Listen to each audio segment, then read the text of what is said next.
이지혁이 지은호에게 마음을 꺼내 보였던 그 밤, 지은호는 이제야 숨을 돌릴 수 있을 것 같았어요.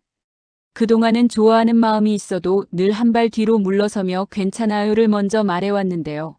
그날만큼은 지은호도 모르게 마음이 앞으로 나와버렸어요.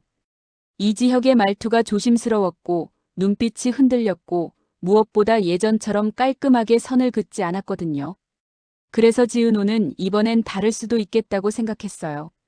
그런데 바로 다음 날부터 정순이 식당 주변이 이상하게 흔들리기 시작하고 이지혁 휴대폰엔 내가 선택하면 이상철이 다시 무너진다는 문자가 찍혀요. 사랑이 시작되는 타이밍에 누군가가 사랑을 인질로 잡아버린 거예요. 지은호는 카페 문을 열려다 손이 멈춰요. 전날 이지혁의 진심이 머릿속에서 계속 돌아가서요. 마음이 살아난다는 게 이렇게 무서운 줄 지은호는 그제야 실감해요. 누가 보면 좋은 일인데 지은호에게 좋은 일은 늘 대가를 데리고 오거든요. 한번 기대하면 그 다음엔 꼭 무너질까봐 더 겁이 나요. 그때 문 앞에 처음 보는 남자가 서 있어요. 인사도 없이 정순이 이름부터 꺼내요. 지은호는 순간 목이 말라요. 엄마 이름이 이렇게 쉽게 입에 오르는 순간 이건 우연이 아니라고 느껴지거든요. 그 남자는 웃지도 않는데 웃는 것처럼 보이는 얼굴로 정순이 식당 사정을 묻고는 돌아서요. 말투는 차분한데 차분해서 더 무서워요. 급한 사람이 아니라는 뜻이니까요. 급하지 않은 사람은 이미 준비가 끝난 사람이잖아요. 지은호는 그 뒷모습을 보며 바로 정순이에게 전화할까 하다가 멈춰요. 엄마가 흔들리는 걸 지은호가 제일 못 보니까요. 엄마 정순이는 딸 앞에서 늘 괜찮은 척을 해요. 괜찮은 척이 무너지는 순간이 오면 그때는 진짜로 무너지는 거니까요. 지은호는 그 순간을 만들고 싶지 않아요. 결국 지은호는 이지혁에게 연락해요. 지금은 자존심보다 공포가 더 커요. 그런데 이지혁은 받지 않아요. 지은호는 메시지를 남겨요. 선배, 나 지금 좀 무서워요. 보내고 나서야 손끝이 더 차가워져요. 내가 또 이렇게 매달리는구나 하는 자책이 확 올라오거든요. 지은호가 싫어하는 건 매달림 자체가 아니에요.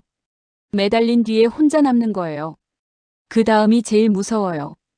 그래서 지은호는 메시지를 보낸 뒤에도 핸드폰을 내려놓지 못하고 화면만 계속 바라봐요.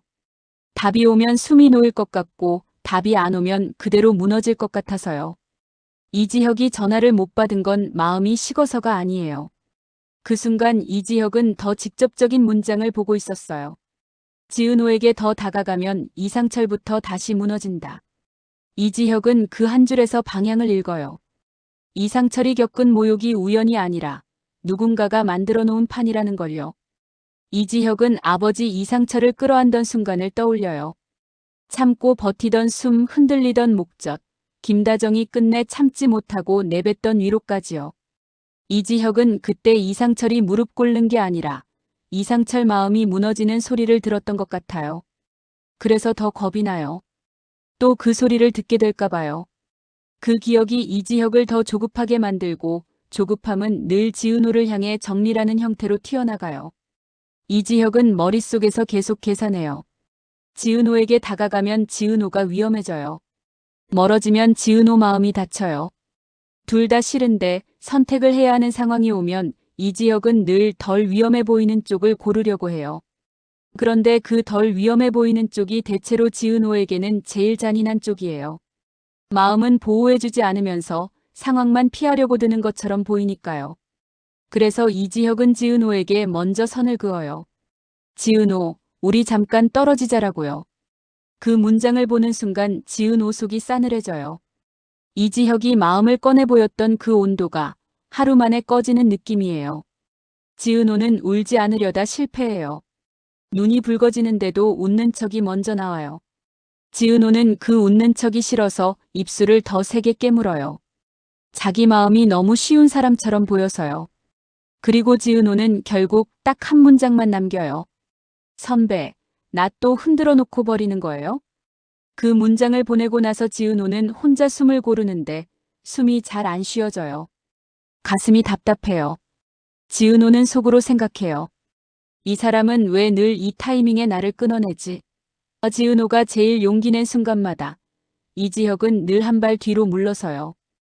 그러면 지은호만 이상한 사람이 되는 기분이 들어요. 그래서 지은호는 더 단단해지려 하지만 단단해지려는 순간마다 정순이 얼굴이 먼저 떠올라요. 엄마가 무너지면 안 되니까요. 지은호는 결국 마음을 정리하는 대신 발부터 움직여요. 몸을 움직이면 생각이 잠깐 멈추니까요. 지은호는 그날 저녁 정순이 식당으로 뛰어가요. 정순이는 낯선 사람들 사이에서 끝까지 웃는 척해요. 정순이는 늘 그래요. 딸 앞에서는 더 괜찮은 척해요. 지은호는 그게 제일 무서워요. 엄마가 무너지기 직전이라는 신호처럼 느껴져서요. 지은호가 들어오자 정순이는 제일 먼저 밥 먹은 일을 꺼내요. 지은호는 그 평범한 질문에 오히려 숨이 막혀요. 엄마가 지금 어디까지 몰렸는지 딸인 지은호만 알아채버렸거든요. 지은호가 엄마 무슨 일이야 라고 묻고 싶은데 그 질문을 꺼내는 순간 정순이 표정이 깨질까봐 못 묻겠어요. 지은호는 결국 나중에 얘기해요. 같은 말로 시간을 벌려고 해요. 그때가 제일 잔인해요. 말하고 싶은데 못하는 시간, 알고 싶은데 모르는 시간, 그 사이가 지은호를 갉아먹어요. 그때 식당 문이 다시 열리고 또 다른 낯선 사람이 들어와요. 이번에는 더 노골적이에요. 오늘부터 손님발이 끊길 거라고, 계약이 끊길 거라고 말하듯 통보해요. 목소리는 낮은데 단정해요. 단정한 통보는 칼 같아요. 정순이는 웃어보려 해요. 무슨 말씀이세요? 하고 넘어가려고 해요. 그런데 그 낯선 사람은 정순이가 넘어갈 틈을 안 줘요. 말을 더 던지고 서류를 더 꺼내고 이미 결정됐다는 표정을 해요. 그 순간 지은호는 엄마 앞을 본능적으로 가로막아요. 그 가로막는 몸이 지은호의 사랑 방식이에요. 지은호는 자기를 지키는 게 아니라 엄마를 지키는 쪽으로 먼저 움직여요. 그게 지은호가 평생 해온 일이니까요. 그리고 그때 이지혁이 식당에 들어와요. 늦게 온 게 아니라 들어오면 더 커질 판을 계산하다가 결국 계산을 놓친 얼굴이에요. 이지혁은 낯선 사람에게서 자신의 이름이 자연스럽게 흘러나오는 걸 듣고 눈빛이 더 차가워져요. 누군가가 이미 이지혁 가족과 지은호 가족을 한 덩어리로 묶어두고 있다는 뜻이니까요. 이지혁은 그 순간 여기까지 왔구나라는 걸 알아요. 지은호만 건드리는 게 아니라 이상철까지 같이 건드리겠다는 뜻이에요. 이지혁은 목이 마르지만 물을 마시지 않아요. 지금은 말 한마디를 잘못하면 판이 더 커질 수 있다는 걸 아니까요. 정순이가 주방으로 들어가자마자 다리가 풀려요. 정순이는 끝까지 웃다가도 혼자 있는 순간에만 무너져요. 지은호는 그 모습을 보고 마음이 끊어져요. 정순이가 괜찮아라고 말하는데 그 괜찮아가 진짜 괜찮아가 아니라는 걸 지은호는 너무 잘 알아요. 지은호는 이지혁을 보며 묻고 싶어요. 왜 그랬냐고, 왜 또 정리하냐고요. 그런데 지은호는 더 무서운 걸 물어요. 지금도 진심이 남아있냐고요. 지은호는 그걸 확인해야 버틸 수 있어요. 진심이 남아있으면 지은호는 아직 견딜 수 있을 것 같거든요. 진심이 없으면 지은호는 그 자리에서 무너질 것 같고요. 이지혁은 대답을 길게 못해요. 길게 말하면 다시 도망치고 싶어질까 봐요. 그래서 이지혁은 짧게만 말해요. 있어요. 지은호는 그 한 단어에 마음이 흔들려요.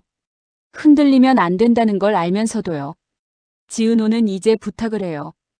혼자 정리하지 말아달라고요. 같이 맞자고요. 부탁이지만 동시에 경고해요. 이번에는 정말 혼자 두지 말라고요. 그 순간 이지혁 휴대폰이 또 울려요. 지은호를 택하면 오늘 밤 이상철이 또 망가진다는 문장이에요. 지은호는 이지혁 눈빛이 바뀌는 걸 봐요. 그 눈빛이 또 끊겠다는 눈빛이라서 지은호는 먼저 막아요. 또 떨어지자고 말하지 말라고요. 지은호는 더 이상 다음에 진실을 아는 사람으로 남고 싶지 않아요. 지은호는 늘 마지막에만 알았어요. 늘 마지막에만 상처를 확인했어요. 이번엔 그 역할을 못하겠어요. 이지혁은 입을 뗐다가 방향을 바꿔요. 도망치지 말자고요. 그 말은 이제는 지은호를 떼어놓고 혼자 정리하지 않겠다는 뜻처럼 들려요. 지은호는 그 말을 듣고 웃어요. 웃는 게 아니라 마음이 무너지는 소리예요. 기쁘기보다 무서워요. 같이 맞겠다는 말은 같이 다치겠다는 말이니까요. 지은호는 떨리는 목소리로 마지막 경고처럼 말해요. 이번에도 흔들어 놓고 버리면 진짜로 끝까지 미워하겠다고요. 미워하겠다는 말이 사실은 붙잡아달라는 말인 것도 지은호는 알아요. 그걸 아는 게 더 슬퍼요. 이지혁은 대답 대신 지은호 손을 잡아요. 잡는 손이 조심스러워요. 지은호가 아니라 자기 자신이 또 망칠까봐 조심스러운 손이에요. 지은호는 그 손을 느끼면서도 안심이 잘 안 돼요. 손을 잡는다고 해서 이지혁이 또 도망치지 않는다는 보장이 없으니까요. 지은호는 마음속으로 이번엔 믿어볼까 하고 생각하는 동시에 믿으면 더 크게 다치지 않을까도 같이 떠올려요. 그 두 생각이 동시에 올라와서 지은호는 숨이 가빠져요. 그리고 그때 식당 문이 다시 열려요. 이번엔 사람 말이 아니라 종이가 먼저 들어와요. 임대계약 해지 통보서예요. 도장이 찍혀 있고 날짜가 박혀 있고 변명의 틈이 없어요. 정순이는 그 종이를 보는 순간 얼굴이 하얘지고 지은호는 숨이 멎고 이지혁은 이를 악물어요. 이지혁은 종이를 집어들고 한 줄 한 줄 읽는데 읽을수록 확신이 생겨요. 우연이 아니에요. 이건 누군가가 정순이 식당을 첫 번째로 골랐다는 뜻이에요. 첫 번째가 있다는 건 두 번째도 있다는 뜻이에요. 그 두 번째가 어디일지 이지혁은 이미 머릿속에 떠올리고 있어요. 그래서 더 무섭습니다. 지은호는 그제야 확신해요. 이건 연애 후폭풍이 아니라 누군가가 사랑하는 사람을 골라서 무너뜨리는 게임이에요. 그리고 그 게임에서 지은호가 가장 무서워하는 방식으로 칼이 들어오고 있어요. 엄마부터요. 지은호는 종이를 구겨쥐고 이지혁을 봐요. 이제는 묻지 않아요. 부탁도 덜해요. 지은호는 그냥 말해요. 이제 진짜 시작이라고요. 그리고 그 말 속에는 이런 뜻이 같이 들어있어요. 이제는 사랑을 지키는 게 아니라 사랑 때문에 무너지지 않게 버텨야 한다는 뜻이요. 지은호는 그걸 알면서도 이지혁 손을 놓지 못해요. 놓는 순간 더 외로워질까 봐요. 그리고 그 외로움이 지금보다 더 무서운 일이니까요.